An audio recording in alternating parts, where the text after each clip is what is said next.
Calling to order Environmental Matters Committee meeting for June 13th.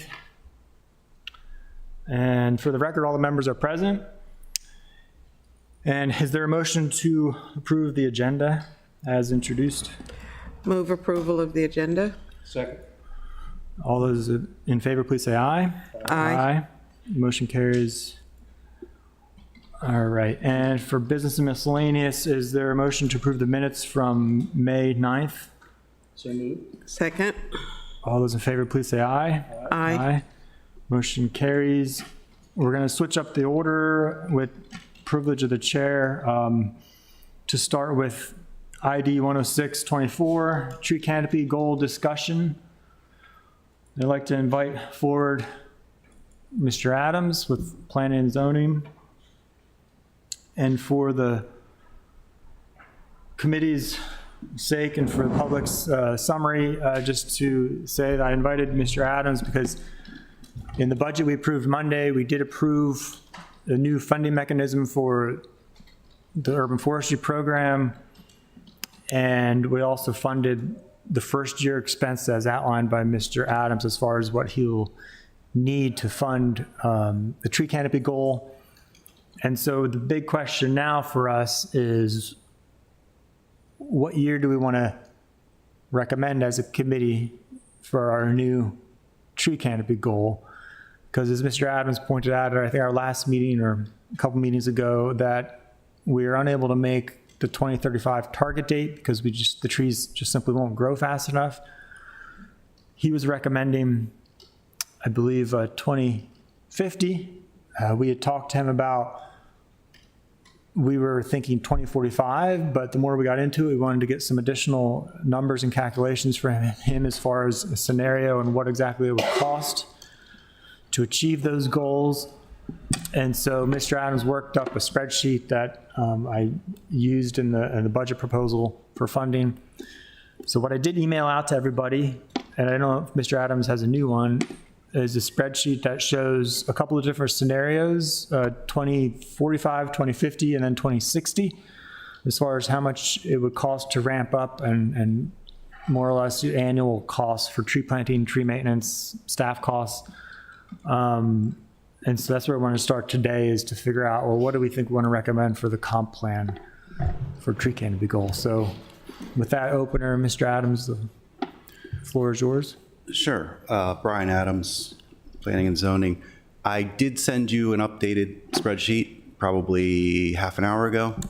And what I did with that was I incorporated the critical area fee in lieu that we're expected to receive as a result of City Dock. I met with Critical Area Commission earlier this week to discuss that. That money can be used for a variety of things based on our MOU, but they do want to see, you know, a good portion of that going to canopy tree planting. So with that in mind, I did include that money. Essentially, the way I did it was the critical area covers about 40% of our land in the city. So I attributed 40% of our costs to the critical area fee in lieu fund. And essentially you'll see there's a second line under the total cost that talks about the fee in lieu. Hold on a sec, Brian. I didn't get the email. Did you get it? Let me, I'm in the process of uploading Is it. this Hold on. what you sent? The one Yeah, that breaks it that down looks by right. 45, Yeah. 50, and 60? That was from Alderman Savage. Okay, he has a new one. Let me see. Did you send it to everybody, Brian? I did, no, I sent it to you. Just me? Okay. I can resend it to all three of you. Yeah, if you forward it to us, thank you. Okay.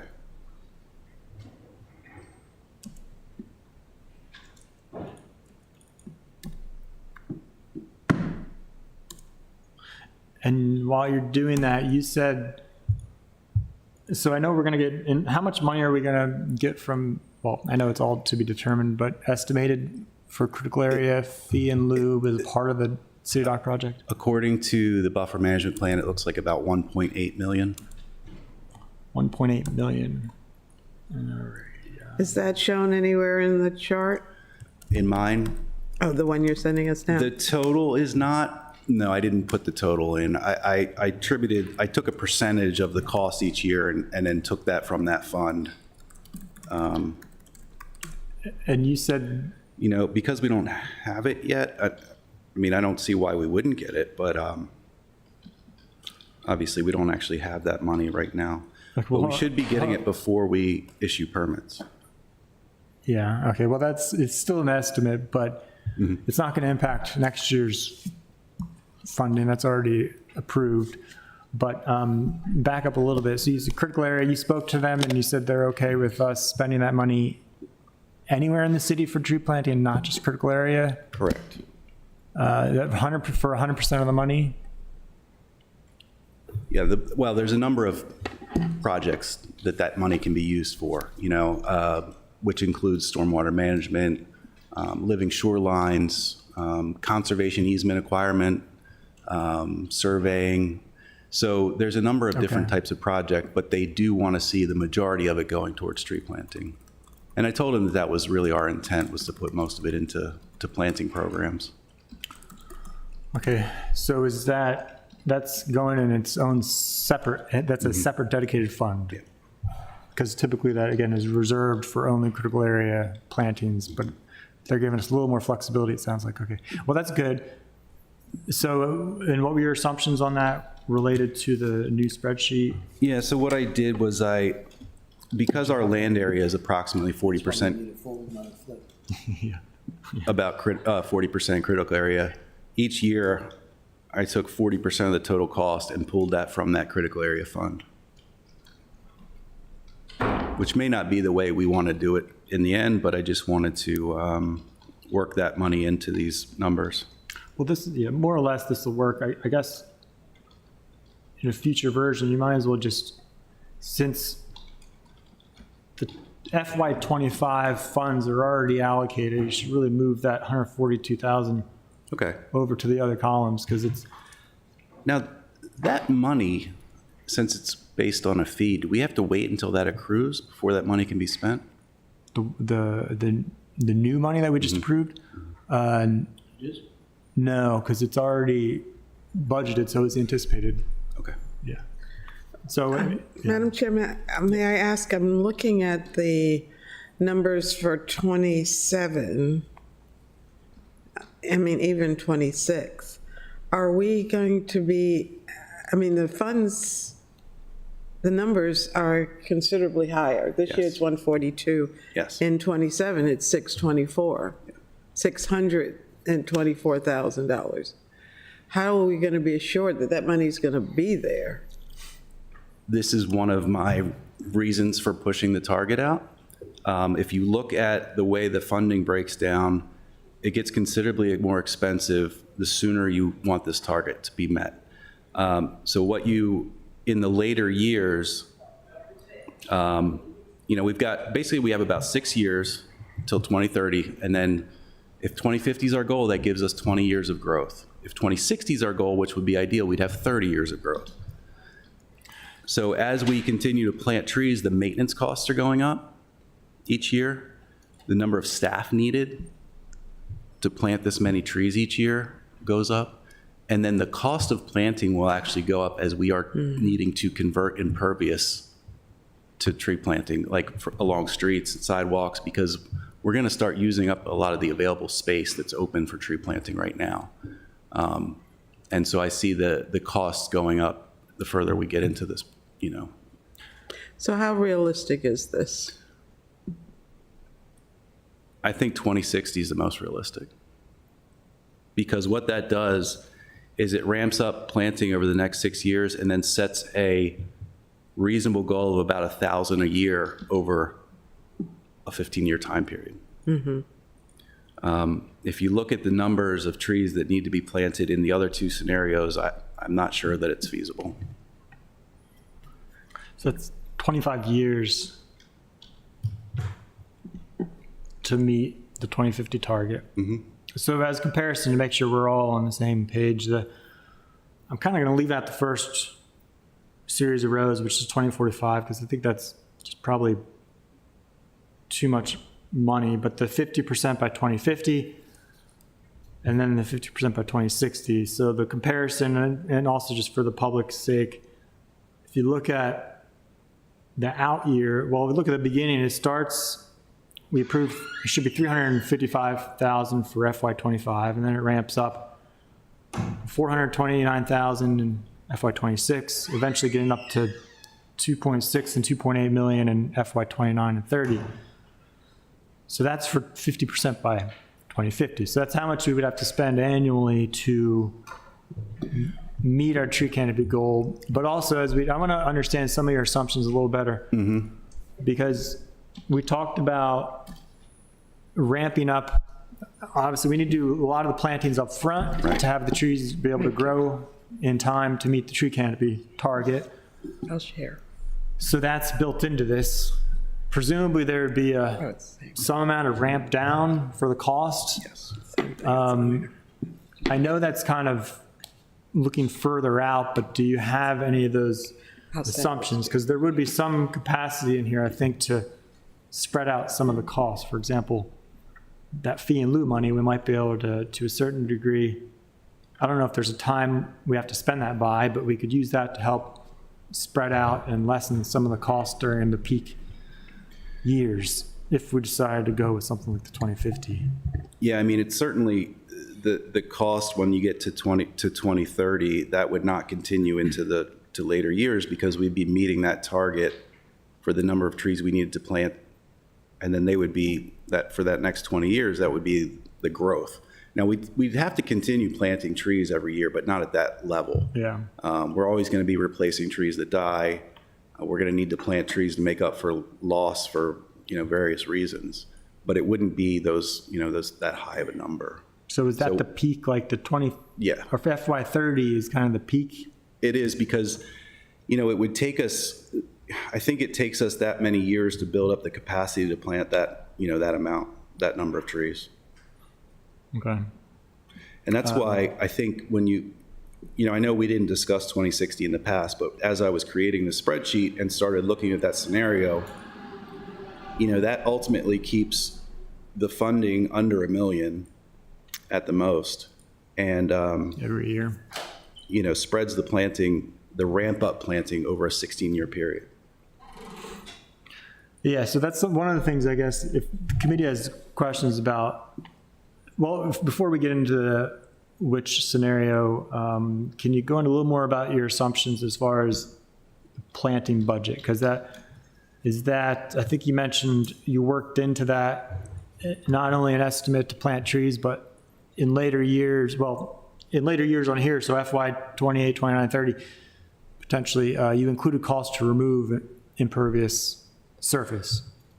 Right. Correct? So what I did, my planting per tree estimate, it was, I believe I started at 300 per tree, and increased that in 28, 29, 30, because I think as we begin to fill up the easy spots for planting, we're going to get into infrastructure that's going to need to be, removed in order to provide planting spaces. So those costs go up significantly. In this Baltimore City, they are planting trees on urban streets, in existing sidewalks, and their per tree planting costs are around $800 a tree. You have DPW has to come out and, cut it out, remove this compacted soil, refill it. So I didn't estimate that high. I think I used like a $500 per tree estimate, but these are variables, of course, in the next few years that could change. I don't know. It's hard for me to say there's this much open area for easy planting, because there's so many variables. You've got easements, utilities that prevent us from planting, private property owner preferences. Some people, they may have a lot of open property that we're seeing from our analysis as open planting space that may not really be open planting space. So a lot of this is dependent on private property owners giving us that space. We've got Board of Education property that are big open parcels that we're seeing when our analysis takes place. We're seeing that as open planting area. when reality, it may not be. So I think when we get to, we've been planting this number of trees for a few years, I think we're going to find our spaces being pretty limited, and we're going to be needing to look elsewhere. Okay, are there any other, before we get into the goal, are there any other questions about like what you're seeing here, Alderman Arnett? Yeah, I'll just follow on Alderwoman Finlayson's question about, in a different way, this is the John Hammond question. What is the impact on fees for the quarterly billing that we do? And it certainly looks like, I think 50 by 50 has a nice ring, but 50 by 60 may be more realistic and practical, but also I'm assuming would have a lesser impact on the increase in the fees. So I guess, and this gets into the goals, but unless I, in my quick scan, didn't see the impact on fees, I would assume it would have a pretty big impact the more close in we do the 50% canopy target, and lesser increase on the fees the further out we go. Well, it's roughly, we approved 355,000 added to the watershed fund for next fiscal year, and that was roughly, well, rounded up a little bit, that'd be like 4 cents per, basically a cent per 100,000. Okay. Yeah. No, I'm sorry, not a cent, Not a cent, that's a dollar. A dollar per 100,000, because it worked out to be about $3 or so, I think. Is that for the increase? a dollar for the year or a dollar for the quarter? That's per quarter. A dollar per quarter, okay. No, I think it's $3 per quarter. Yeah, because when we approve the fee, it's a quarterly fee. It's not an annual fee. So that'd be. So we're talking $12 a year? So, and that's what we already approved. Is that right, Ms. Guild? Do you recall? The watershed restoration fund, it's like $20-some a quarter. We approved, yeah, and we approved a roughly 20-some, or 30% increase in the fee. Well, it's $6. And that worked out to be, I think, about $6 or $7. But that's per quarter, I think. It is not Is per it, year, but. you're saying per quarter? I think it's per quarter. Yeah, because it's 3%, 30% of 20, right? So that'd be, is that right? I think that's right. Should be 6 something. Mike, you're the economist. Yeah. It's $6 unequivocally. Okay. Even. So that is quarterly then. No. So if that's, so that would be an additional, so that you kind That of, would be for a year, not per quarter. Right? Yeah. So if we're increasing it by up to 355. oh, well, yeah, that increase would be per year, Right. at 355. So it would be $6 per year, and then you'd take a fourth of that per. Oh, I see what quarterly you're saying. bill. So it's an increase, but it's an increase, I obviously have an inclination towards the environment, but it's an increase that benefits our residents. I mean, it's going to keep the heat down, control the runoff and things like that, that when we do have to pay the big bill for those kinds of things, like scouring out riverbeds, creek beds and things like that, that's a lot bigger bill than doing this preemptive kind of planting, but also the cooling that you get from the trees in the hot months is really also going to lower utility bills. So Yeah. I think it kind of washes. So when people see their quarterly bill and they see this going up, it's still nothing like what you're paying for water and sewer or stormwater runoff, but it is going up. And I do, particularly my barber, right when she's shaving with the razor, always wants to talk about her quarterly water bill. But I think that what we don't do enough of is reminding people the return on investment for them in terms of their quality of life, but also things that will reduce other costs for them. So I guess I can go with the slogan 50 by 60, but It doesn't have as nice of a ring to it. Alderwoman Finlayson does point out the practicality of, for some people, a $6 a year increase is not trivial. And that's why we need to get to that other way of billing this stuff. Alderman? I think we have to plan into this strategy a huge marketing plan. Because realistically, we don't have enough city land to put these trees on, which means we're going to have to rely on the residents out of the goodness of their hearts to let us come on and plant trees. And then I believe we're going to expect them to maintain the trees, if I'm not mistaken, After 5 years. after 5 years. So how do we educate the community to make them want to take the trees and want to maintain and protect the trees? I think that's a big piece of this.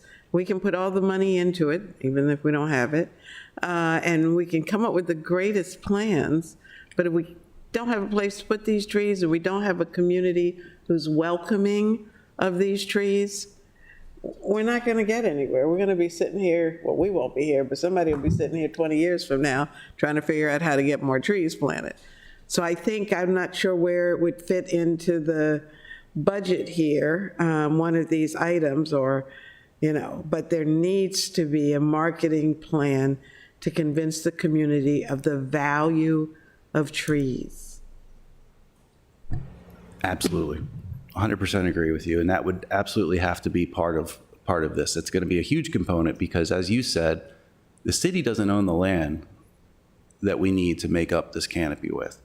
It is up to the residents. And, the maintenance discussion, I think there's a few ways of looking at it, but overall, yeah, we're going to be putting that on the resident. And that is one of the reasons we do need more staff, because we do need someone who can promote, market, reach out to the community, attend meetings on a regular basis, and spread this information and get community buy-in, because it's crucial to this working. And that's why it's so difficult to put these numbers together, because there's so many variables. If we had city land that was open right now that would meet this target, this would be an easy exercise, but we don't. And but I agree with you. Yeah, So should we add a category it's not a bad idea. that would be marketing? I think that's going to be crucial in getting this approved.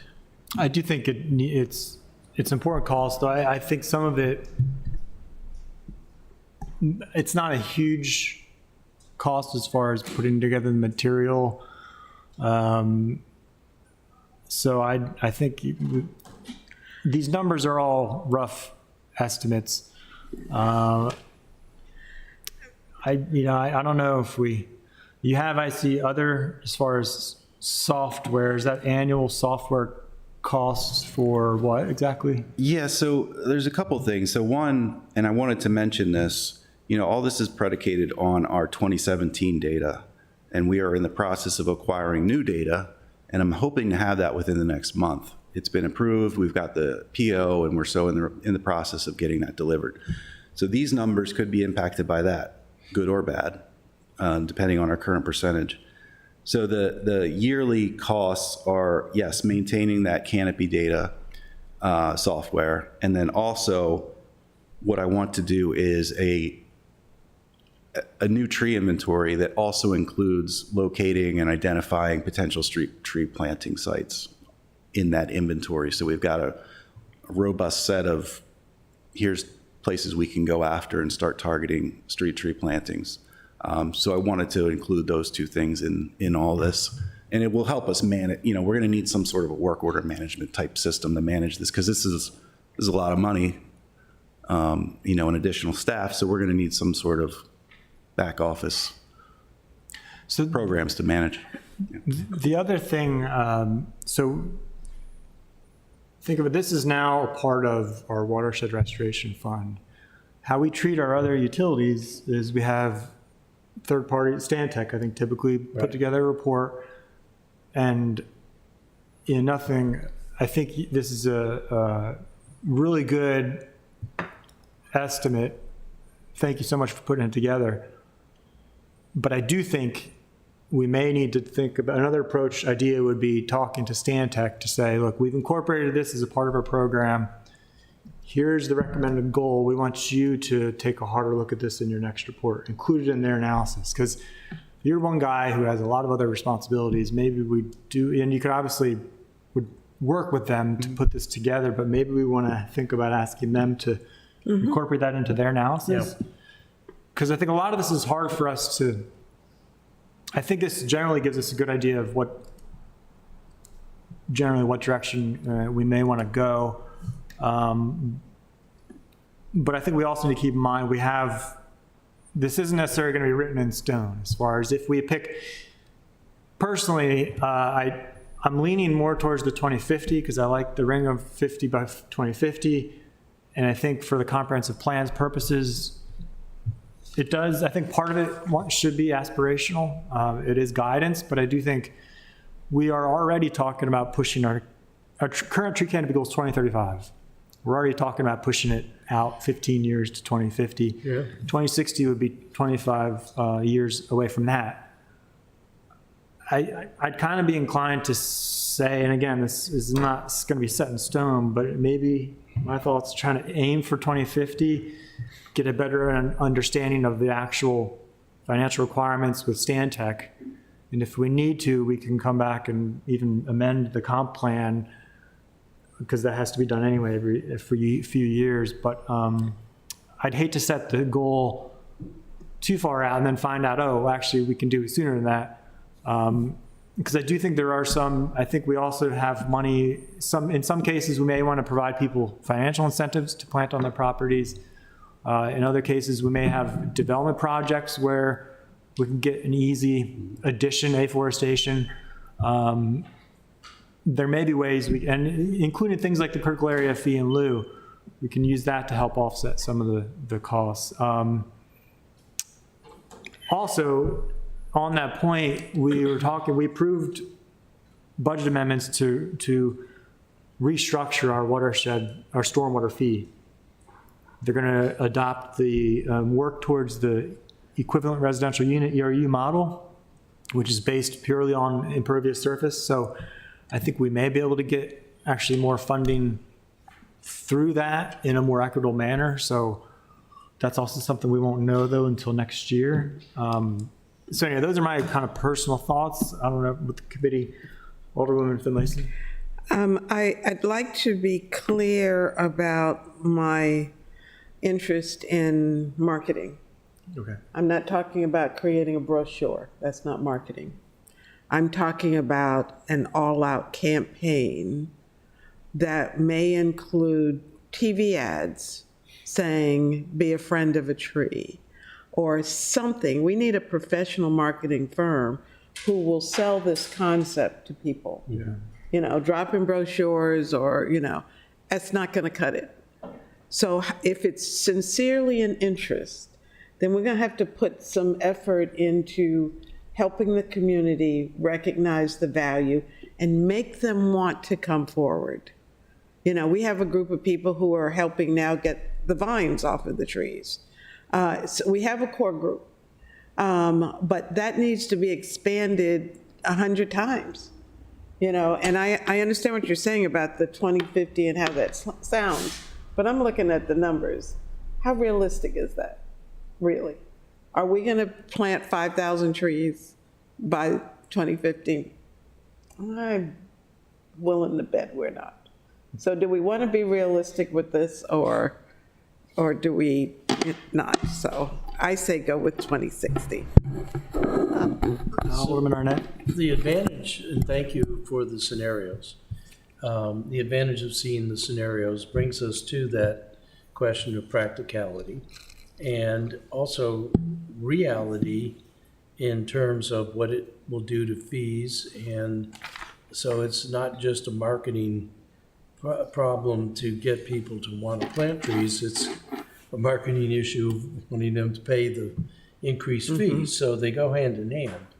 I have visions of people dressed like Johnny Appleseed going through the neighborhood knocking on doors. But no, I think you're absolutely right, Alderwoman. We have to do more than just budget it. We have to really sell it and make people understand the real value. And I think that we could get some estimates probably from BG&E or other places about when you have that cooling from the trees, how it affects your running your air conditioner. And I don't think people necessarily make that connection. So, yeah, I think it's absolutely a job to convince people that we're doing this and it's for their good. And may come close to washing out in terms of the finances out of one pocket from the other pocket. So, Yeah, I'd like to add on to what both Alderman Arnett and Alderwoman Finlayson Deputy have City said. Manager. Yes, Deputy City Manager Jackie Guild for Resilience and Sustainability. To add on to what you've said, you definitely, what other cities have done, and New York City had a goal that they're working on of planting 1 million trees. And you're looking at a city which is largely paved over, and yet they're working on that goal. So they're finding places to do that. And they're doing that, and other urban environments, as Mr. Adams knows, are doing that with a very aggressive marketing campaign. And also, it's public TV, it's ads, it's on their buses, but it's also a lot of community engagement and getting the trees in people's hands, but also very aggressively planting by the city itself wherever and whenever they can. But also they're providing incentives. So it might be, giving the trees away, but also fertilizer or tools, or in disadvantaged neighborhoods, having, like Baltimore City does this, they have groups where they have the tools always in a central area, and they get the community groups together, and they have planting days, and they have the tools there to do it, so no one has to buy anything. And they go out and they help the people plant, and no one has, as I said, they don't have to buy anything. The tools are right there, the fertilizer, the dirt is right there to do it. So, and in other cases, they provide people with coupons to purchase plants or purchase trees or purchase fertilizer or tools. And they did that, the same kind of thing they've done with the gas-powered leaf blower ban. They provide rebates to people to turn in your gas-powered and get electric, or you have coupons to buy electric, and for other kinds of tools like that. So they get people to participate more with incentive programs. And so things are incentivized, as well as a lot of marketing, what Alderwoman Finlayson is talking about, but it's very aggressive and very targeted, and it's kind of like all hands on, so you can get to a goal 50 by 50. You can do it because it's not like dragged out over a long period of time. It's very targeted within a period of time, and it's done like in a catchy way like that, 50 by 50, and people catch on to it. But you need the resources either in-house, which Mr. Adams has never had, or with a marketing firm or marketing resources. The other thing which Mr. Adams mentioned is Board of Education. They've been resistant in the past, but they seem to be opening up a little bit, and I think this is something we should go for again, make another pitch to them about ball fields especially, because it's just such an obvious no-brainer to put more trees around our ball fields. It's good for the people who are participating when you're not actively playing, and also for the people who are watching, to have trees around ball fields, and it's just such a great area for planting. We can do it not only Board of Education, but even at Truxton Park. There's some opportunities for planting in Truxton. I know there's a parks plan, and we want to be cognizant of that and respectful of that. We don't want to plant where they might be putting something in, but where perimeter planting can be done, and it's a really great opportunity for us to put plants in around parks, other places, not just the ball fields at schools, but in open areas at schools and sort of the peninsula areas at schools. The Board of Education I think we should make another go at the Board of Education with Mr. Adams, and I'm happy to do it with him as well.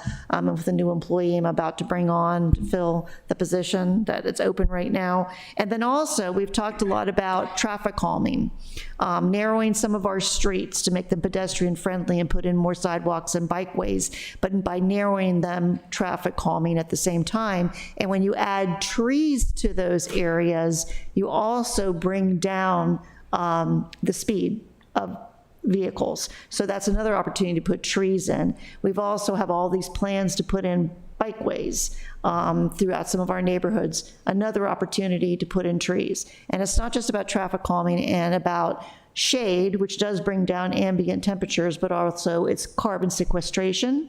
It's about stormwater capture, pollutant capture, infiltration.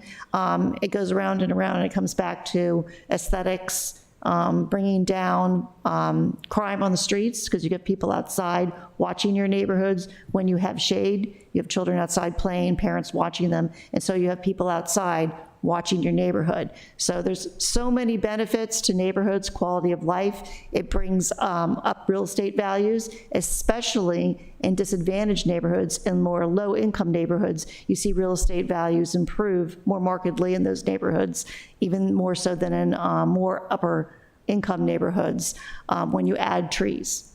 So there's economic benefits, real estate benefits, neighborhood quality of life benefits, and the environmental benefits, or myriad. Yeah. Yeah, so it sounds like, so what were your assumptions with the school? Were you assuming that we might be able to get some relatively easy planting sites, school property? Because that would be a lot cheaper than removing impervious surface, if we can get to that point. I think there's an opportunity for stuff along the edges. Yeah. But the majority of their ball fields are not going to, it's just like at Truxton, you've got those big baseball, softball fields, which are big open spaces, but we can't plant there, obviously. Maybe a little bit on the edges, but On the edges. when you're talking about acres of trees you need, those, but I think, the street trees is really a huge opportunity, not only planting on existing streets, but if we can, narrow or create green streets with trees, covering that impervious surface is really going to be the biggest benefit, from our canopy. If we can get all of our streets lined with trees, that would make, a significant difference for this goal. Of course, there's all the challenges that come with that, but that's a significant opportunity for the city without having to get permission from private property owners. But again, that's expensive, so. Yeah, one of the slides that I made sure was in that deck we shared from the Netherlands were those big elm trees lining the streets in Bruges. And it was beautiful, and the cars were parked right in between them. Yeah. Right in between them. Yeah, that was neat. So I do think that's potential cost saving, which is not necessarily reflected in here, in that, for example, we have money allocated already to look at Tyler Avenue for a some road diet analysis. And so I think I had that added to the CIP description as far as potentially adding trees. So for example, if we include that into some of our CIP projects, the road, I don't know what you want to call them, but the road resurfacing and evaluations, incorporating trees into that is another way to potentially reduce the funds. The other question would be, how did you factor in other development-related fees as far as the FCA mitigation, where because of the no net loss, they're encouraged to contribute to street trees and other plantings within the city. So is that factored into these numbers at all? No, it's really not, because as you're aware, we really haven't been taking fee in lieu for projects. I think there's an opportunity to take some on certain projects, but I didn't want to count on that as a funding source. Oh yeah, I don't mean the fee in lieu. I just mean the other mitigation requirement they have is if they can't replace it on site, they can give us, I don't know, I don't think it's necessarily the fee in lieu, but they can contribute trees to go towards street trees or do plantings for us. Yeah, and if we had areas to plant, if we had opportunities, we could make that work. Because right now, it's on them to go find the place to plant. So that's what you're saying, the staff person you would be hiring would help with that, right? Identify, here's some areas we could do plantings, and so when a developer comes in and has to mitigate, they can right away say, look, fine, put your trees here, on that street, this community. Yeah, we really need once all this sort of comes together, aside from hiring someone who would really just focus on tree planting efforts, because, you've only got really 2 times a year to plant trees. You got a few months in the early spring, you got a few months in the fall, ideally. You don't want to plant during the summer.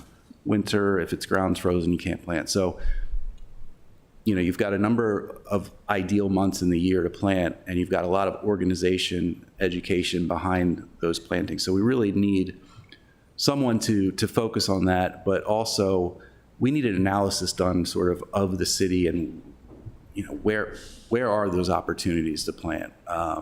We haven't done a thorough analysis, talking to property owners that own large parcels, whether they'd be open to the idea of tree planting on their properties. There's a lot of things that need to happen before we can really start putting trees in the ground. Okay. All right, well, it sounds like it's in many ways a little too early to tell, but Alderwoman? That's kind of what I was thinking. I'm not sure we're ready to make this decision. But before you just mentioned that, how are we going to acquire the impervious surfaces? Because that's been mentioned a few times. Is there going to be a plan that whenever there's a redevelopment, that the impervious surface would turn into tree planting space or an impervious surface? What would the strategy be for that? Well, I was primarily referring to like sidewalks and asphalt, where that exists, where there's opportunities to create new tree planting sites. Mm-hmm. But one of the other things I think needs to be a part of this is the conversion for, something like the parking lots, where we can convert to stormwater BMPs and also plant trees at the same time. Those projects are expensive, but they're a huge benefit. But we need to identify those sites. So that's part of that analysis that needs to take place. I've mentioned a couple of times, I would be interested in us including in the code that new developments would have, I've said totally pervious surfaces, but maybe a percentage of them would have to be pervious surfaces. So, and when I think about impervious, I think parking lots, I don't think sidewalks, but that's definitely should be a consideration. So, but are we really ready to make this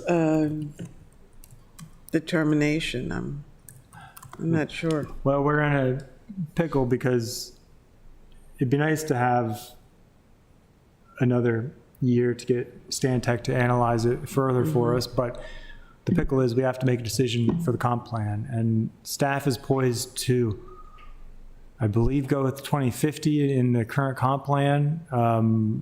I'm reticent to say, well, push it back 10 years, because I do think there are various. So the other benefit, I think, to having 2050 is already pushed back 25 years.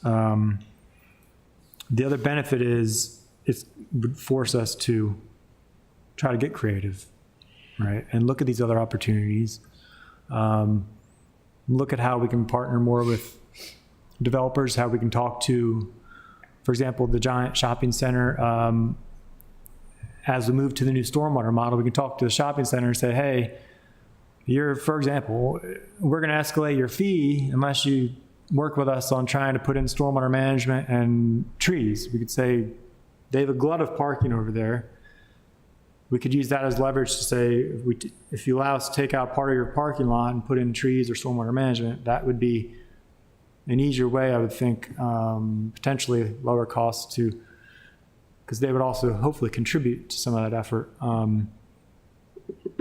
Those are the kind of things we could do. We wouldn't necessarily need to pay them for it. It would just be part of the agreement where we reduce their fee and they allow us to do X, Y, and Z.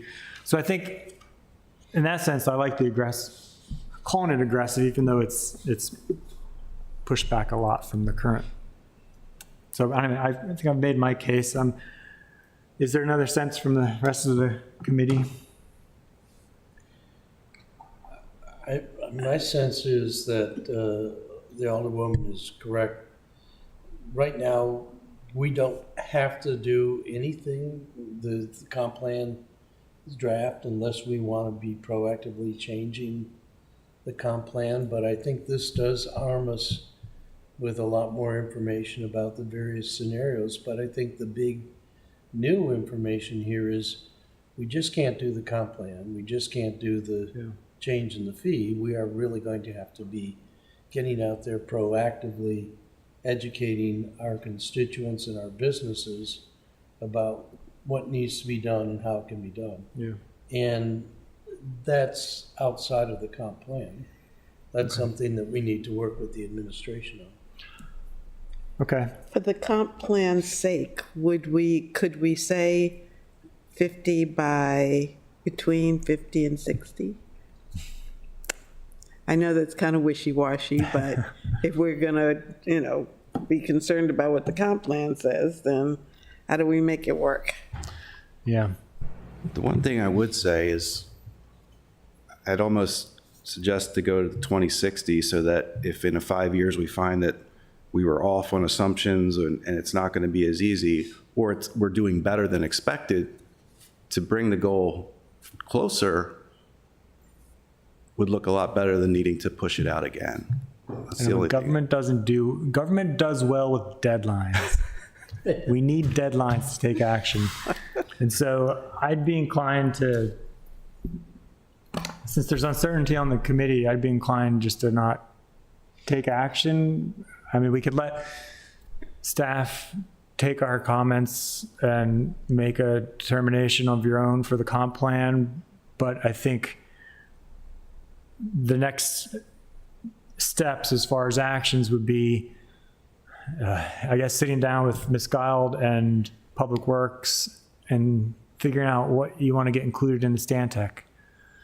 Once the comp plan goal is set, you need to sit down with Stantec and flesh out some of these assumptions even more, because they're going to be really digging deep, I think, in some of this. Maybe it's not Stantec, maybe it's somebody else, but I think ultimately, if this is fun, since this is going to be funded through the Watershed Fund, we'll need to incorporate that into our fee analysis annually to make sure we meet whatever target was going to be set, right? That helps keep us accountable too. So does that sound like a way to move forward? Okay. All right. Anything else, Mr. Adams or Ms. Guild? No? All right. Thank you very much for the time and for the analysis. This is the most analysis we've had on the CHIP program in a long time. So If only this was done in 2007, I know. we wouldn't be here discussing this. I know. And all of us were here in some capacity in 2007, so we can't point fingers, but myself included. Hindsight's 2020. All right. Thank you for your patience. We're going to move on to, let's see, we have O524 and then R1424. O524 is the Annapolis Plastic Bag Reduction Act. I am inclined not to allow public testimony because we've heard everybody's comments. Public comment period technically is closed. The committees are meant for the committees to deliberate. I think I've taken all the comments I've received to this point and have tried to draft amendments. A number of us have to address those comments. So personally, I'd like to take the time to dig into that with my committee members and staff I think our amendments will address everybody's concerns, but I like to keep things efficient as much as we can. If things change, we can change it, but that's kind of where I'm inclined at the moment. So with that, a little bit of backgrounder, if we bring up, you have 0524 in front of you. We do have a number of amendments to review, but before we do that, there's the underlying ordinance. So Ms. Kyle, do you have anything you want to say as far as an opener for the legislation as written? There were a number of amendments that were, as written. Well, before you get into the amendments, do you have, and get your mic on if it's not. As written, we had, Ms. Kyle, is your mic on?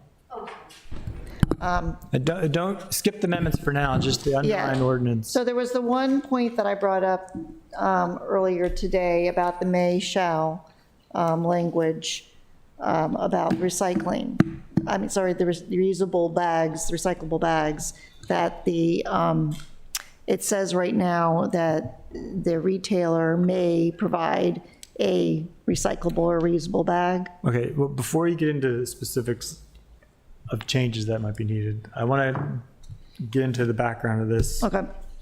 So we'll make sure we're all on the same page. This legislation was drafted largely, we used the county's legislation as a template. Mr. Ruther in the law office reformatted it, reworded it to meet our own standards because they had things they did not define that we wanted to define. But the overall, it is 90% same as the county. The only difference is, as written, we did include a requirement for 50% post-consumer recycled content to be in the paper bags. We also have it apply to meals that the school districts give out. And that was after, I did have a conversation with the school district, and they are making that change. And is there another difference I'm missing? Just off the top of my head. Cynthia Reuter, Office of Law Policy Analyst. We added a couple more exceptions. Oh, yeah, for farmers markets. And there were some concerns raised about these, but just to let you know where we are. It allowed farmers markets to use plastic bags. So as a reminder of how the county handles this, this prohibits the distribution of plastic bags, single-use plastic bags by retailers, and they would need to provide, they can provide paper bags, but they have to charge a fee, 10-cent fee on each bag to the user. The retailer would keep that fee, and yeah, so none of that fee would come back to the city. I think that's basically it as far as how it's handled. Madam, Mr. Chair, the businesses also purchase the bags. Yes. You said there's no fee coming back to the city. Right. But they purchase the paper bags Yes. and they sell them, so Right. independent of us. Right. And The fee is yes. meant to cover the expense to the retailer. That's Yes. why we have them charging a fee for the bag.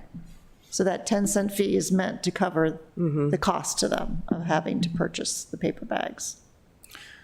So do you want me to jump into some of the amendments to discuss? Is there anything else on the questions? Alderman Arnett? Yeah, so my strong preference, as much as absolutely possible, is to be like the county. I think that's just going to eliminate a lot of confusion. However, I don't like the exceptions. Like, I don't understand. I'm very sympathetic to the write-up from the Sierra Club. I pretty much agree with everything that they were suggesting. And so, to me, if we're going to get rid of plastic bags, let's get rid of them. Let's not allow some here and not there. So I looked at the amendments so far. We have the people here from the paper bag that are saying, let's not do the 50% reusable fiber. And we did hear might need some reinforcement. from them reasons why that's not a good idea. If I'm correct, that 50% fiber is not a requirement in the county legislation, so I think we should take it out of ours. I think that I was talking to one of the local retailers, and they tend to buy paper bags that have some reusable fiber in it. It's available. If they do that, fine. But it's a paper bag, not a plastic bag. And it's not required that they do that. And I did hear some good arguments why we shouldn't, that it's better to not use the reusable fiber, or at least not to that extent. But in any event, so my druthers are that we become as much like the county as possible, except that I don't like some of their exceptions. And I'm looking at the amendments, and I'm not sure that's exactly what all the amendments do, but I guess we need to start getting into the amendments. We will get there. All right. Any other general thoughts at this point, Alderwoman? No, I'm ready to deal with the amendments. All right, so let me bring this up here. Alderman Savage, do you want me to add a little bit of Deputy City research to what I found out about what Alderman Arnett is talking about? I did About look what? into that point, what he's talking about the recycled content. We And, will get there. We're not on Okay. that topic yet. okay, Sorry, I want to make sure we do this in order. okay. The first amendment we have is, actually, I guess that is the First Amendment. So Amendment 1 is from Alderman Gay. And I'm trying to bring this up. Come on. And that is, you'll see, it removes line 2, which says a retailer shall not provide a paper bag containing less than 50% post-consumer recycled content. All right, sorry, go ahead. Okay, so the research that I did, it was not addressed in the memo I provided earlier, is that most of the paper bags you find in grocery stores contain about 40% post-consumer recycled content anyway. It differs, sometimes it's 35%, sometimes it's 40%, but most of them contain some recycled content. I found one statistic that the EPA provided that said they provide around 37% post-consumer recycled content. So you might not need that wording in this legislation anyway, because most of them are going to contain recycled content. Okay. That may be why the county did not include it. Yeah. Yeah, let me just head off debate, because I do, I've given it a lot of thought. I do agree. In reality, we're not going to be doing enforcement on this as far as paper content, recycled paper content. The large users of paper, distributors of paper, the grocery stores already do. The Sierra Club has done research, thank you, for us already. And was mentioned by the deputy city manager, I believe all the big grocers already contain a certain percentage. I think Whole Foods is like 100%. I think there's 30, 40, 50% for all of them. So I don't think there's any value added by keeping this in. So I'd be fine as primary sponsor just to. Could I just, so the Alderman Gay amendment drops that, any requirement for the amount of, Yes. by a show of hands from the audience, do they like the Alderman Gay amendment? We're not allowing testimony. We're but, not, no, I'm not I gonna allow it. So, of course, I can't control what people do. But, so what about the committee though? I'm Is good. there a I'll make a motion to approve the Gay Amendment 1, to give a favorable recommendation. Second? All right, all those in favor, please say aye. Aye. Motion carries on Amendment 1 favorably. Amendment number 2 came from a recommendation from, I believe, the Deputy City Manager's office. Do you want to provide some background on this one? This was addressing that the language right now says that the retailer may provide a reusable or bag, but I think the intent of the legislation is that we want, Sorry, you're on the wrong one, I think. which one are we talking about? May offer, yeah, second one. Amendment 2 is the one that changes enforcement. So Oh, currently, I'm looking at the wrong one. Okay, Look at the one in front of you, the printed out. You may be looking at a different amendment too. Amendment 2, okay, yes, this is that the enforcement, the Director of Public Works or the designee shall issue citations and levy fees or seek injunctive So it relief. changes it from deputy city Yes. manager, so So it what's changes it the from me rationale? to the Public Works, because I do not have any enforcement authority or any staff to enforce or do inspections. So it's much more, and the Public Works has environmental inspectors that it is their job to go out and inspect and enforce and issue citations. So it makes a lot more sense for this enforcement authority to reside with the Department of Public Works. Any comments from the committee? Well, I'm inclined to make a motion that we approve, but do we have inspectors in Public Works and inspectors in planning and zoning? And- Yes. But the environmental inspectors are in Public Works. It's because Code we enforcement got- is in because we got rid planning and of Deanna. zoning. And building inspectors are in planning and zoning. I make a Sorry, motion Ms. that Cobb. we accept Amendment 2. Okay, I will second it. okay. All right, all those in favor, please say aye. Aye. Motion carries, thank you. All right, amendment number 3 is another Savage amendment. This one, what's this one for? Page 2. Oh, okay, so this one, I wanted more discussion on. So when I was reading through it again, we equate compostable plastic bags. So we have a definition for plastic carryout bags, and those are prohibited. And it says a plastic bag provided by retail establishment to a customer at the point of sale that is not a reusable carryout bag. But we also have in the definition a compostable plastic bag. So essentially, we are prohibiting the use of compostable plastic bags. My question, which made me just maybe think a bit more, like, do we really want to prohibit the use of compostable plastic bags? Did the county do so? Yes. Yes. They did. They specifically said so, but you don't really need to. It's just, I mean, because what's the harm with compostable plastic bags? well, it's another form of litter. So they end up being another form of litter. And you're also providing a bag. And if your intent is for people to bring their own bag and for it not to end up on the land or in the water, then you don't provide a bag, a compostable bag. They are biodegradable, Right? but I know it gets complicated because some of the It gets really plastics- complicated. So like in some jurisdictions, they've said, well, you can have a compostable bag, but it has to be made out of certain, it has to be meet certain specifications. Then you get into that. And whether the retailer is complying with those specifications, then you get into the enforcement of those specifications. So a lot of jurisdictions have kept it really simple and just said, no plastic bags of any kind, including compostable bags. Okay, Alderman Arnett? And I think it would be an enforcement nightmare. I mean, That's what I mean. trying to figure out which bags are the right bags and the wrong bags. I mean, my vision is when you go to the grocery store, in my preference, any outlet, you're going to see paper bags or you're going to bring your own.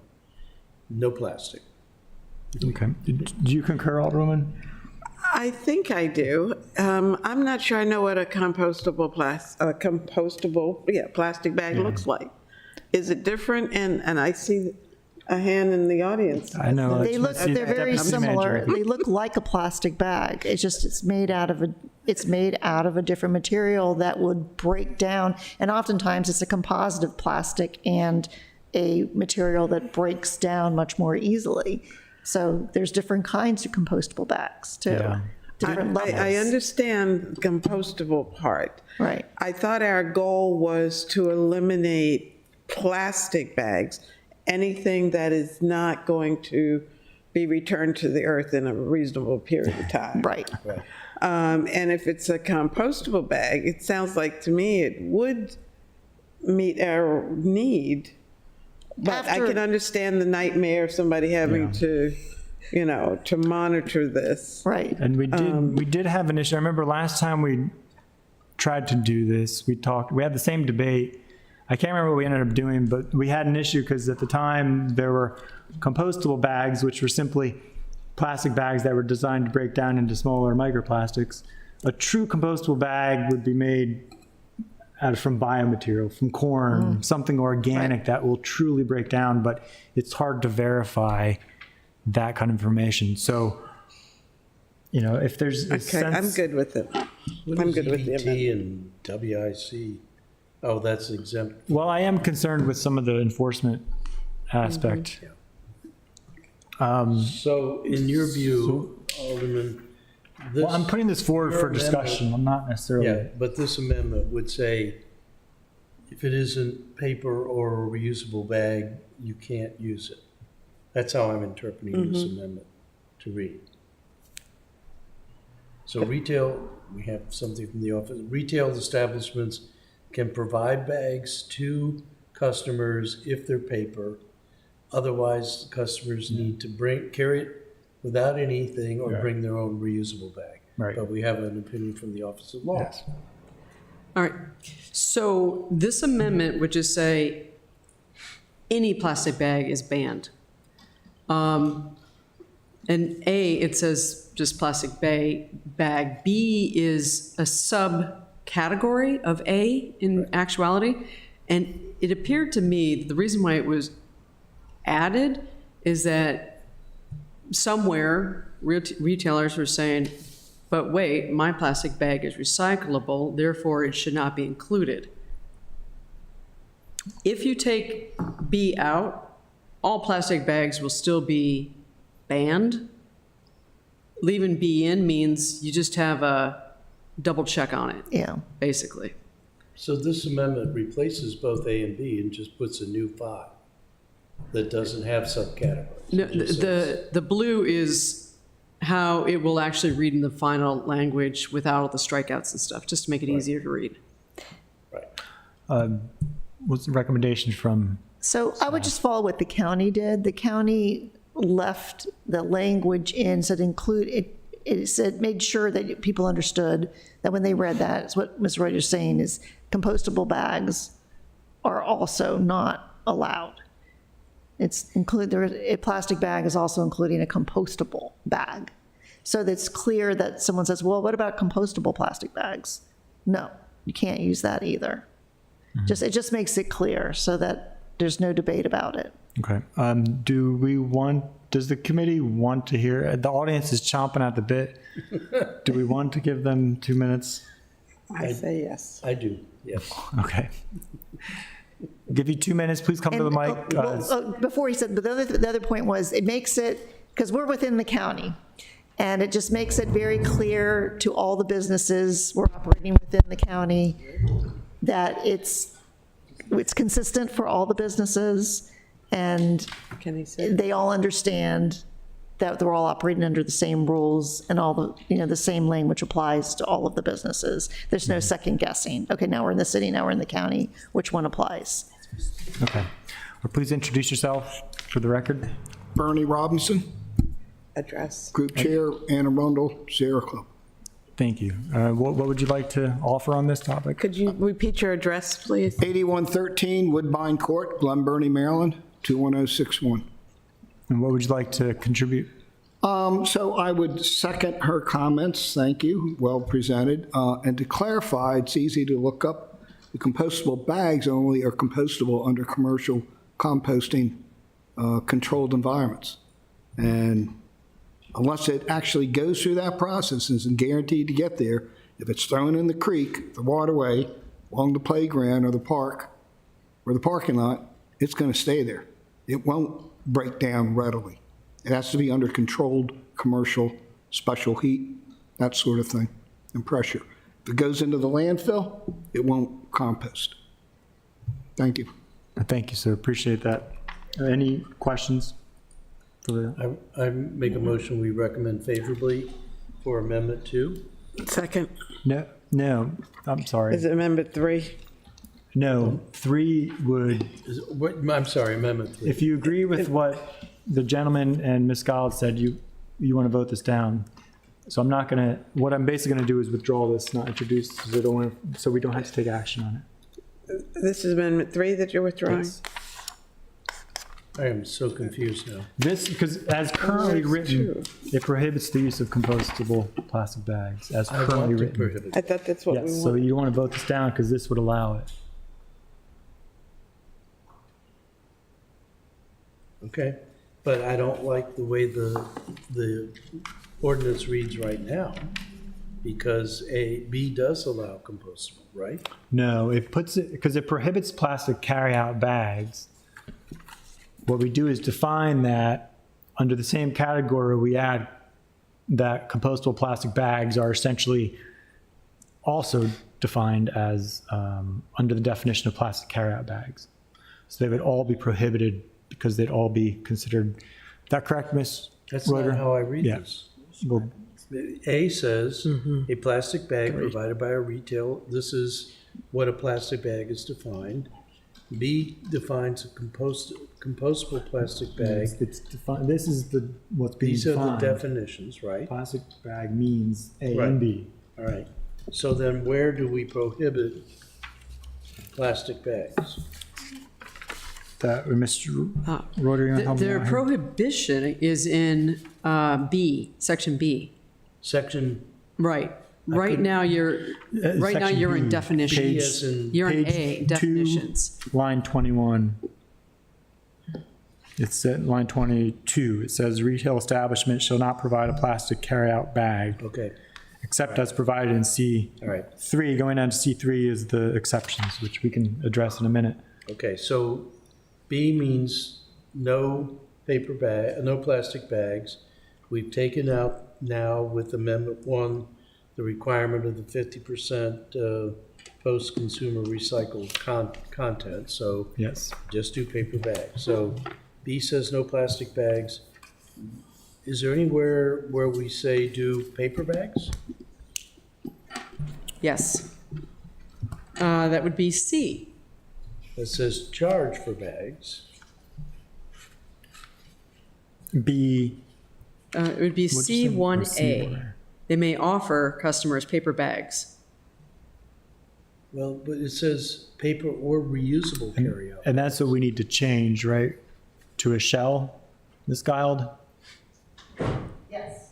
So we need to change that, make that a committee amendment to change it. Retail, Strike or reusable. instead of retail establishments may offer customers paper bags or reusable, they shall offer them. Yeah, if your intent is For a that they have fee. no discretion, that they must do this, then you need to make that shall. All right, but, so originally it was shall because the county said shall. Shall was taken out of the Annapolis law, and I believe the reason is that you're telling retailers that they have to give you a bag. Right. And not everybody wants, Right, so that To was have a going to be my bag. next point. I bring now reusable bags, my own. I don't want to be charged for using my own reusable bags. Right. But it does seem to Oh, I me that see. we're not clear that either the retailer will give you a paper bag or you bring your own. And I don't think that's really should be handled in this charge for bags section. I think it should be up in the requirements section that the retailer is required to give you a paper bag or the customer brings their own bag. Oh, you know, sorry to interrupt. I actually already have this addressed. So if we can move forward to the Sierra Club Surf Rider Foundation amendments, we didn't quite make the deadline to get these drafted, but you have the document before you, which shows their recommendations. And I love them all. yeah, so the first one would be a retailer, let's see, adding, this is on, let's see, section 10, 32B2. That is on page 2. Line, Go on, the first one. Oh, wait, the first one. yeah, the first one, which is, yeah, so Okay, no, we already Page addressed two number one. is- Yeah, With so page with number the, 2. Alderman Gay's amendment. So skipping to number 2, this is the one. So, You'd say 29. and this is page 2, line 29. 9. So what I propose here is to change, and I would like to Ms. Reuter's feedback, propose to change this to, instead of as written, it says retail establishments may offer customers paper bags or reusable carryout bags for a fee. Sierra Club and Surf Ride recommended we clarify this.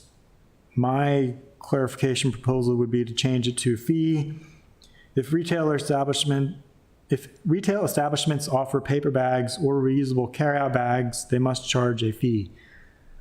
Ms. Reuter, does that still accomplish the goal of that language? To clarify things? It's two different ways to say the same thing. Yeah. I'm not clear why we want to make them charge a fee. Because isn't that what that is saying? Suppose Well- they decide it's a marketing tool for them, they're giving away their paper bags. Well, the reason you want to make them charge a fee is it prevents them from just giving away bags. Because if you give away a bag, then you're not encouraging people to bring their own bags. Yeah, they could just say, we're giving away. And then that's not discouraging, people from bringing their own bag or giving away a bag that just ends up, you're just giving away paper bags and instead of people I bringing still their don't own. understand why. We want to make them bring their own bags.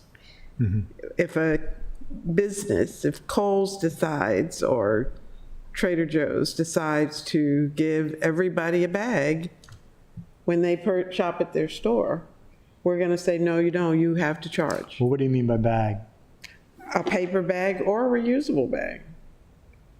They can give away whatever, as long as they're within the confines of our restrictions. Our restrictions say paper bags or reusables, right? So like the Trader Joe reusable bags. Yeah, so if Trader Joe's decides to give away all of their reusable bags, we're going to say, no, you can't do that. You have to charge for it? I mean, isn't that what this says? Yeah, and I think the challenge is if you don't word it like that, they will use that as a loophole to get around this by simply offering thicker plastic bags, or they'll offer paper bags, when the intention of this is to change behavior to get them to use carry-out bags, the reusable bags. And so we've found from other jurisdictions, if you don't charge a fee, the behavior's not changed.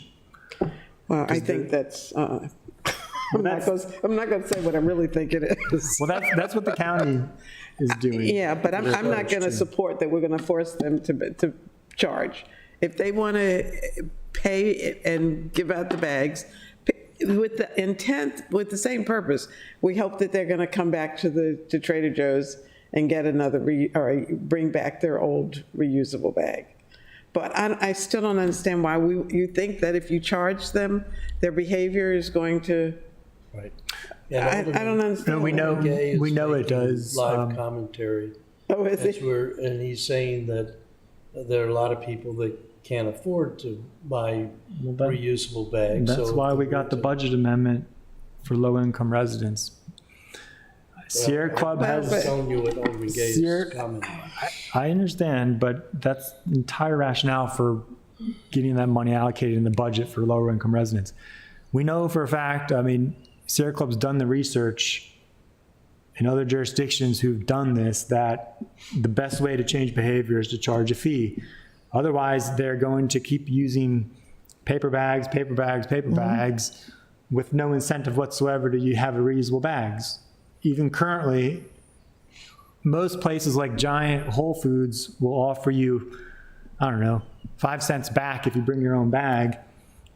That's been proven not to actually change behavior. If we want to reduce the use of these disposable materials, we have to put a fee in, and we know Right. that's changed behavior. And we've talked about wanting to be consistent with the county. That is what they're doing. That's what they're doing. And frankly, all the jurisdictions, I think, in Maryland who most of them at least are charging a fee on their plastic and paper bags, or I'm Yes. sorry, paper bags.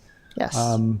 That's just how you have to do it for a program to work, because otherwise it doesn't change. There's no use in doing it. But I mean, do we want to, Sierra Club's done research. Do we want to ask them for, I'll let you contribute, sir. Thank you. So the purpose is, as Alderman Savage mentioned a couple of times, is to change the public behavior. There's also an equity factor that those that are using their own reusable bags are not financing, carrying the load for those that are getting quote-unquote free giveaways. Well, nothing's free. Somebody's paying for it, and it's the customer base. Customers pay ultimately for the bottom line of the business. And it has been proven that this process does, we're doing surveys in other municipalities currently, recently, seeing the impact of these, this format, this hybrid bill format, eliminating plastic bags and having the minimum 10-cent fee, and it does impact the public behavior. It's going to improve, it is improving already, the environment, the quality of life, the quality of the wildlife, et cetera. And, you know, the other thing is Aldi's and Lidl's charges 12 cents a paper bag because that's what it costs them. 2 years ago, they were charging 9 cents a bag. And not all these stores have the volume that Aldi's and Lidl's have. And these bags, I know there's one shop in Glen Burnie, and they're charging 25 cents a bag, and if you buy another bag, 35 cents. And the fee, and I heard it mentioned before, it's not just a 10-cent fee, it's a minimum 10-cent fee. Because that fee goes to the store, and for many of them, it's going to, if it doesn't cost them now, the price may go up more. And again, paper bags pollute a lot. You eliminate the carbon sequestration of trees, the polluting paper mills, and I hope I made my point. Thank you. May I ask? Yes. What does the research say about those who don't charge? There, well, if they're still using plastic bags, I mean, these surveys were done prior to the bag bills being implemented, and then after the bag bills being implemented. And so that's where the drastic improvement is. And what we have seen is municipalities that may have a 5-cent fee, you're not getting as strong of an impact as those that had the 10 cents. Hence, that's why Laurel just went to 10 cents a bag most recently. What's the impact you're defining? The number of reusable bags or no bag, such as people at Costco and BJ's, versus people coming out with plastic bags. Was Alderman Arnett? The research on this is, when I was in graduate school 50-plus years ago, was well established. There was an experiment at Berkeley. The difference between having the Berkeley newspaper for free, where people would grab a handful of them, versus make a contribution of 25 cents. Didn't even require it, but it said make it, and people would take one. I mean, over and over again, the charging of a fee has provided the desired incentives along a lot of different fronts. I don't think that speaks to Alderman Gay's point about affordability, but I do think we do want to change everybody's behavior to not just be using gobs and gobs of, you know, like 2 or 3 things going into a bag, be it paper or plastic, and then another one, so you're walking out with a load of things that, whether it's paper or not, are going to be a load on the environment. So I just want to add that the only Deputy City jurisdiction we Manager. found in the memo that I provided a few months ago that did not charge a fee was Frederick, Maryland, and it's only been in place since January of this year, so we don't have data on how it's working, but what was reported was that you don't get the kind of compliance if you don't charge a fee. You only get the compliance when you get behavior change when you charge a fee for the bag. Otherwise, people just they take the bag, they go.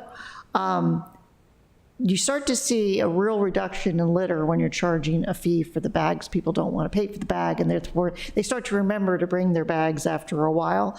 And one of the pieces of information I included in the memo that I provided was I think they have 4 Mr. Trash Wheels now in Baltimore, but in the past year, they've seen the 75% reduction in the plastic bags that are being collected by the several Mr. Trash Wheels, and they're attributing that to their plastic bag ban. There's a 75% reduction in plastic bags being collected by those wheels. So it does work. It's working in the way that they intended it to, which was to keep the plastic bags out of the waterways. Well, let me ask, is there somebody in the audience from Maryland Retailers Association? The Maryland Witch Association? Retailers? No, she wasn't able to come today. My understanding is the only reason they eventually supported this was because the legislation has allowed retailers to charge a fee. Right, yes. They don't like it without a fee. They said because there must be a fee. That puts the Yes. burden more so on the retailer. Yep, that was the one point she made to me, was that if we do this, we must have a fee. Yeah. All right, well, I was going to ask, as a compromise, to not require it, but Shell charge a fee as opposed to was Shell requiring it? But I'm not comfortable with it, so. And I know research pretty well, and I know it can tell us, what we want it to tell us, looking at all the factors, so. yeah, I mean, But I'm done making my case, but except that I do want to also, I've heard repeatedly from people while drafting this that they want to stay as close to the county as possible for consistency. If we alter the fee structure, that's going to be different from the county. Right.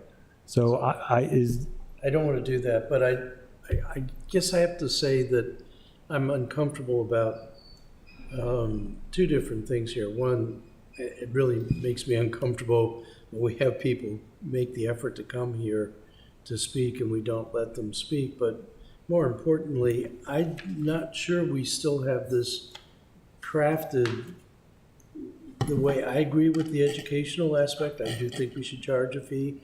I definitely want to be the same as the county to the maximum extent possible. I don't like a lot of these exceptions. I find the arguments from the Sierra Club very appealing. I'm not sure we're ready to deal with this yet, because my concern is the construction of this. I think we need to have something in the requirement section about requiring the payment for plastic bags, or much more explicit about bring your own bag. Even there, I'm looking at the definition of your bring your own bag, and it does have fabric bags, but the Trader Joe bag is plasticized. And I'm not sure we really thought about the desirability of having plasticized reusable bags. Plastic's plastic, and eventually it's going to end up somewhere. So I guess I would argue that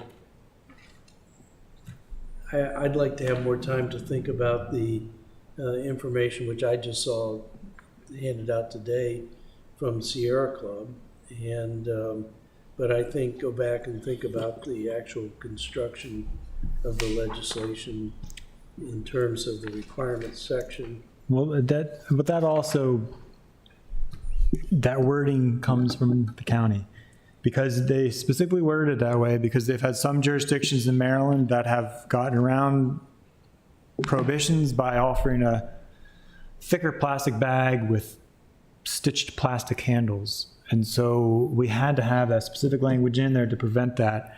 That's why it's worded. They can still offer their vinyl, it's essentially polyester bags, which is technically plastic. I'm not going to but quibble about that. that's not a plastic film, that's a Right. polyester.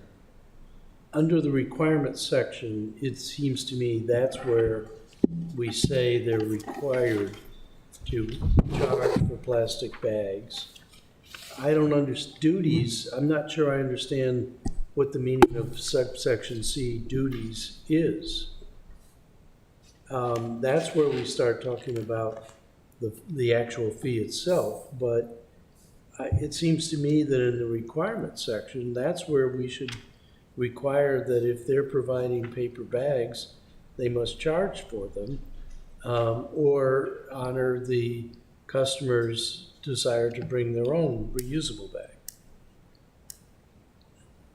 So, Well, I don't, Ms. Royer, could you, what is the legal meaning of the word duties? Basically, it's requirements. It's what? Requirements. So why do we have two different sections then? Requirements and duties. I cannot give you an answer on that one right now. Okay. Is it because the county did it that way? we have the county bill here. Yeah, let's see what they do. Duties, yeah, county did duties. Do they do requirements? They did not. Prohibition.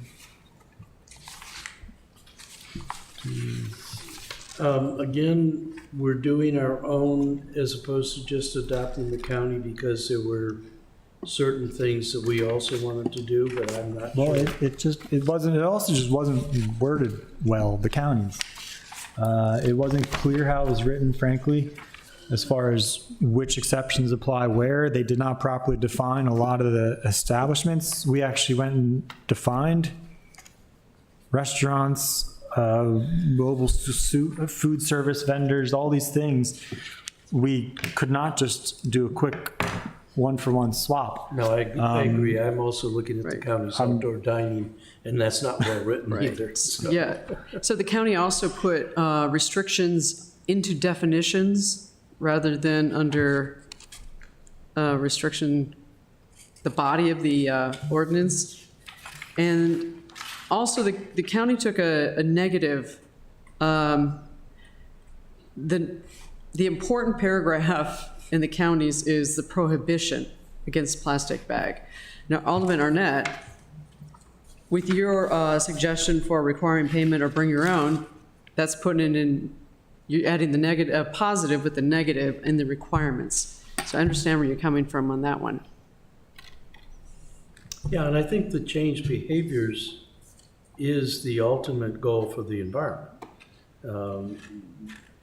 If you're paying for I mean, one of the things that used to gripe me at the Giant when I was using plastic bags, it would be 2 or 3 things and then they'd do another plastic bag. You'd end up with 20 or 30 plastic bags when you probably could have had 5 at the most, and that would have had its own impact of diminishing it. Now, you're paying for the paper bag and people are putting 2 things in and going to the next paper bag. Ho, ho, ho, let's fill this up a little more fully. But also, if you bring in your own with the handles, you can, I know because I take 3 reusable bags.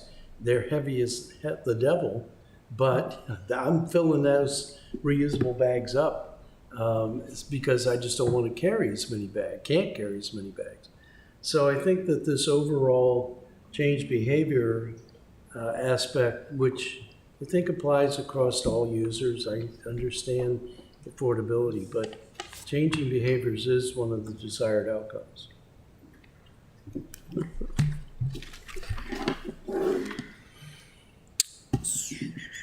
All right, so we need to provide, I was hoping we'd go through these Sierra Club amendments and figure out which ones we would want to support or not. We can certainly get some of them drafted up. You know, I agree. I really liked all of them as I read them. I didn't see one that I Well, didn't like, but one is I'm not, an amendment for them. one is not needed, we've already addressed it. Right. 2, so from the law office's perspective, Sierra Club's recommending that the language be changed to plain language from the county bill which is retail establishments shall charge, collect, and retain at least 10 cents for each paper carryout bag and reusable bag that it provides for a customer. Who put the codes, the green check marks and the yellow? That was me. Okay. In the yellow circle? The yellow was just something I wanted to modify. I would have put next if I opposed it, but they all sounded fine, so, but that was my own notes. The red text is from me. So they're proposing this change. Oh, not what's in red. Right, the red was me, but Ms. Reuter, do you have, now, the problem with making that change is we'd have to change, let's see. So let me understand this. We're going to require that they charge and collect and retain at least 10 cents for each paper bag. And we're going to monitor this how? DPW.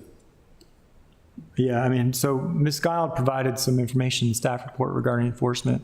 Do you want to expand upon that?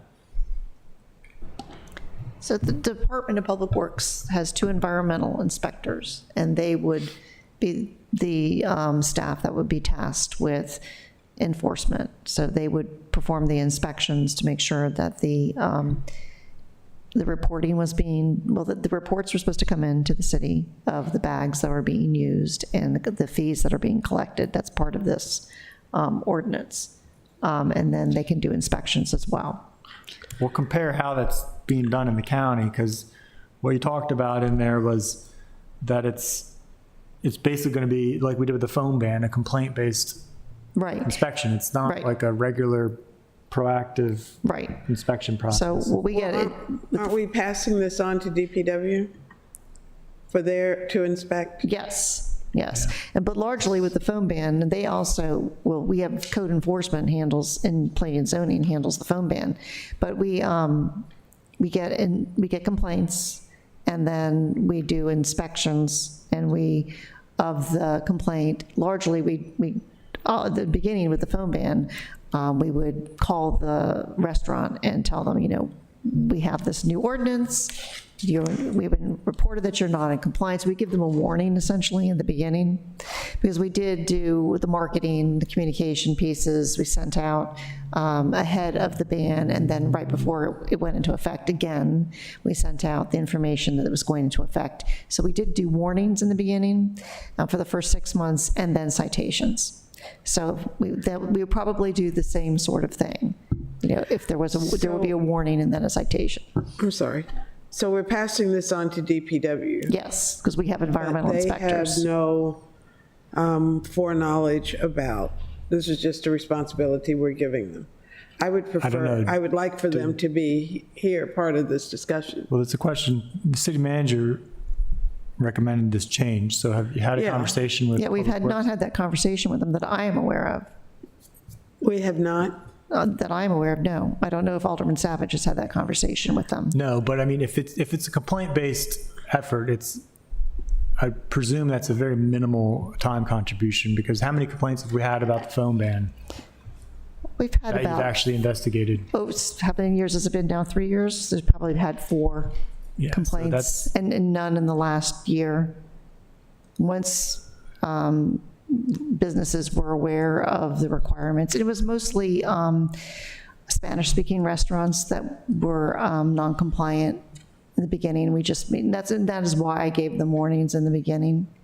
Well, I guess, we've got to wait for the amendments anyway. In the time being, could you just talk to them, get their response about? Absolutely, yes. Would that be good? Yeah, I'll speak to I'd like Director for them to Vogel. come when we have this, just finish this discussion. Because we're passing this on to another department. And what's the capacity? There are 2 environmental I think inspectors. but again, it's irrelevant. You're talking about, for the phone ban, we've had 4 complaints over the past 3 years.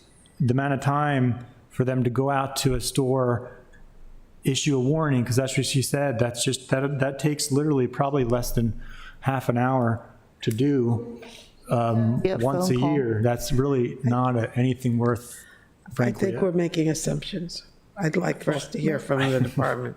We're hearing who have- feedback from, But no one's, it's different when you are responsible for the people who have to do these inspections. I mean, we've gone round and round with other departments with this. I'm sorry. So- You want to- Just for your information, I did inquire of Anne Arundel County in the first 6 months of their ban, and they had no violations in their first 6 months. How many inspectors do they have in their department? I do not know, but they had no reported violations. Yeah, that's the right word, reported. Yes. And that's a good, if I may. sir, Thank you. recognize yourself. State your name for the record. Bernie Robinson. If I can clarify, actually, there were at least 2 phone call reports at the very beginning, early on, but now Anne Arundel County has an official website, so they're now officially tracking it, and just a recommendation that the city of Annapolis make it easy and have a reporting website for constituents to call in and file the report, and so then it's formally logged. They just send everything to us anyway. Do we have mutual aid agreement? All right, so if you could follow up with Public Works for our next meeting. Make a note of that. So are we postponing action on number 2, 3? For the Sierra Club thing, well, number 2. Yeah, I well, mean, number- whose amendments are these? These yours or Sierra Club's Well, amendments? Sierra Club, I'm not entirely sure we need number 2. If the law office is telling us that if you think provides clarity as written as far as how the fee should be structured, I don't want to quibble about language. Well, it says the customer shall pay the fee. I'm not sure how much clearer that is. Yeah. I mean, that's pretty clear, isn't it? Are you What good was with, your are you good with how our language is written as far as the Sierra Club number 2 amendment? You're talking about the red? No, Section? that was Or- mine. Just look at the black. But basically, look at how the legislation is written, and then, Retail establishments shall charge, collect, and retain at least 10 cents for each. and my paper question is regarding how it's currently written. So on page 2, line 28, line 29, 32, line 32 on are you, here. yeah, 32. But yeah, 29 to 32. Are you good with how that's written as far as clarity? And She the ten- wrote it, right? Yeah, well, Yeah. I think we need to add the word carry-out paper bag to that, based on technical correction number 1 in the Sierra Club, that reasoning. But the way it reads now, it says may, which makes it optional. What oh, I Sierra's see what you're saying. offering is make it shall. No, the may is whether or not What are you reading? retail establishments provide a carry-out paper bag or a reusable paper bag. They can do either or in that. But the fee for the paper bag, there will be a fee for a paper bag at 10 cents. Right now, it does not include the reusable carry-out paper bag. So if you, Okay. Are we looking at different documents? Clearly- Mine Clearly, says, this is too confusing, so let's just, all right, we're just gonna drop this. Can you draft up amendments based on 1 through 5 on the Sierra Club list? I thought you Yes. said one was, I was wrong, I'm confusing myself. Are these, So including 1 through 5, and then we will talk about them at the next Environmental Matters Committee meeting. are these comments publicly available? I mean, I'm wondering, But you you have know, people in the audience Well, that haven't it's, seen any. I mean, they will be, because we're gonna be drafting amendments up. but you said there's many more. I know, but those are on the staff report, and the legal Okay. sum letter, and we don't need, has no legal weight, so we don't need to. Okay. I mean, is that right, Ms. Reuter? I mean, the staff reports don't really have legal weight, so I Well, if you don't. go to the bottom of the first page, it says amendments to ordinance 0524, you have number 1 there. So in the county law and in our ordinance, it gives stores 2 opportunities to offer free bags. Right. You're And right. where- Well, And the so, Sierra Club recommends taking that down to just Ms. one Reuter, let me opportunity. stop you there. I apparently was wrong as well, again. Well, So we're going just, to fire you because I that's know. twice now. 3 strikes and you're out. I'm going to quit today. Just Come so, work with me on outdoor dining. draft amendments, please, for 1 through 5, and then for the second section, 1 through 3, because you are correct. Those are all amendments. I've already checked them off, but confusing myself. So can you Also, get those drafted, and then we'll talk Yeah. about them the next meeting? Ms. Guile, was there another amendment that I wanted to talk about? Do you remember? That's it? Okay. All right. But It's I been also- too long of a week already. God. Yeah, I know, but I also think that this, I like this, but I think it should be made available is because it's part of our record now. Publicly, we have people in the audience that have shaken their head that they haven't seen these things. They do have an interest. So I think we need to figure out a way to make this, No, because it's deliberative. These are not final, it's draft. These No. have my notes on it. These are not things that are meant for the public. This is meant for the committee. I will get the amendments posted once we decide on them, but I don't want to get my notes posted online. As far as testimony, they provide testimony that is part of the public record. I don't know how we handle written testimony when that's submitted. I don't know, but for now, are there any other amendments?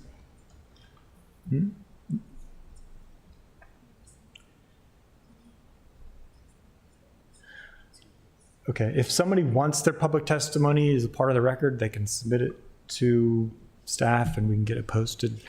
But typically that doesn't, no, I don't know, because I don't want to get in the habit of posting every single piece of public testimony on our ordinances. It's a part of the public record to begin with. Anyway, we're going down a rabbit hole. Do we, Mr. Chair, but when they send us testimony, that becomes public. I know, but we don't post everybody's public testimony when they give it to us. No, not on legislators. Okay. Yeah. May I ask this document, I thought only what was in red was your language. Well, the red and just the written, checks written and the stuff. check marks, yeah. You know, okay. And the But I yellow also bags. don't want to provide, we need to check with people, I think, first before posting things too, as far as testimony. Okay. But if Sierra Club wants your comments, you can submit it again, we can make sure they get a part of the public record. Actually, no, we can't. The public comment period is closed. All right. That's about all we have for official business. Is there anything else for good of the order? Oh, actually, no, we do need to make action to postpone action on this. Is there a motion to postpone action? Was it moved second? Yeah, it was seconded. All those in favor, please say aye. Aye. Aye. All right, legislation is, and then we have do we want to talk about the fee? R1424. This would adopt the same fee structure as the county, which is $500 for initial offense, $1,000 for repeat offenders. So I saw from Ms. Giles the memo, 5-page memo, which interestingly enough on page 2 seems to have a redaction in there. I'm wondering if that's a typo or intent. But I haven't had a chance to read it. But I've already stated my preference to the extent that we can be the same as the county. We ought to aim for that. So I would, if this is the same as the county, I would be inclined to agree that we ought to be consistent. What are your thoughts on, the committee's thoughts on the amounts? Well, I'm looking through to see how consistent we would be and what has gotten my attention really is how much they're charging for the bags. It looks like equally as many are charging 5 cents as are charging 10 cents. But most people, it varies. There's a cost, and Giant already is set up, and they have when you're checking out, something that asks you for the number of bags you've used. That system itself brings with it a cost, so we didn't need to know if 5 cents is even enough to cover the cost of setting up the system, let alone understanding better what the deterrent effect is of 5 cents versus 10 cents. Alderman, if I might ask, what is being set up? What are you talking about that was? When you check out at Giant, when I check out at Giant, there's at the end of your paying your bill, there's a question asking you, how many plastic bags did you use? And then there's a system that will charge you per plastic Yep. bag at the Giant that's on Bay Ridge. So my answer is always none, because I don't. So they're charging you for the plastic bags now, So when they, independently of our code well, change. they made the change when the county made the change, because all they have to do, if this passes, similar to the counties, is they'll just change that to paper.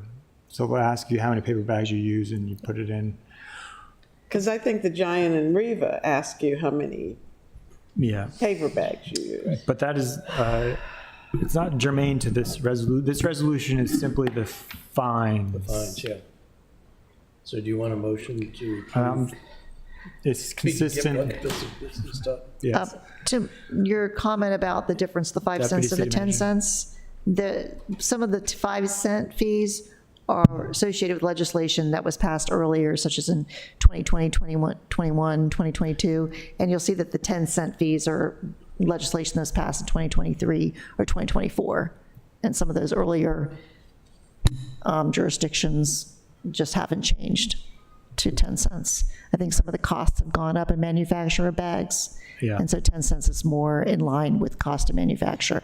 And to the redaction, it's not a redaction, it's just that jurisdiction, Frederick, Maryland, doesn't have a fee. So there's no, That's what that- there's, yeah, so there's no fee, and thus there's no money retained by the retailer there. That's just showing that. All right, thank you. Ms. Royer, if you could send us those amendments to the whole committee when you get them, I think, yeah, I think it'd be fine. Well, you can send them to me for initial review, I guess, and then we can send them to the committee so they can review before the next meeting. All right, back to the fine. Is there, I make a What are- motion to recommend favorably.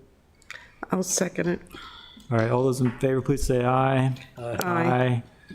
We got a motion carried. Legislation. Good job. You get to keep your job. Quit anyway. All right, is there a motion to, Just to good of the comment. order? For the good of the order, I know this is like making sausage and we're struggling, but I think it's worth doing it right. And I think the ultimate outcome is the right thing for the environment, and that is our charge as the environmental matter. So I'm sorry for your frustration. It's, well, my frustration is multifold. It's just been an incredibly long week, an emotional week with the shooting that happened in my ward, the anniversary this week. I'm also frustrated just because I've been hounded by not by you two necessarily, but hounded by my colleagues to get this out the door and by the Sierra Club hounded me for months to get this out the door. So I am antsy, even though there's no time urgency. I understand. So I apologize for that, but in any case, is there anything else we go to the order? I'll move that we adjourn. All right, all those in favor, please say aye. Aye, motion carries. We need to adjourn, thank you.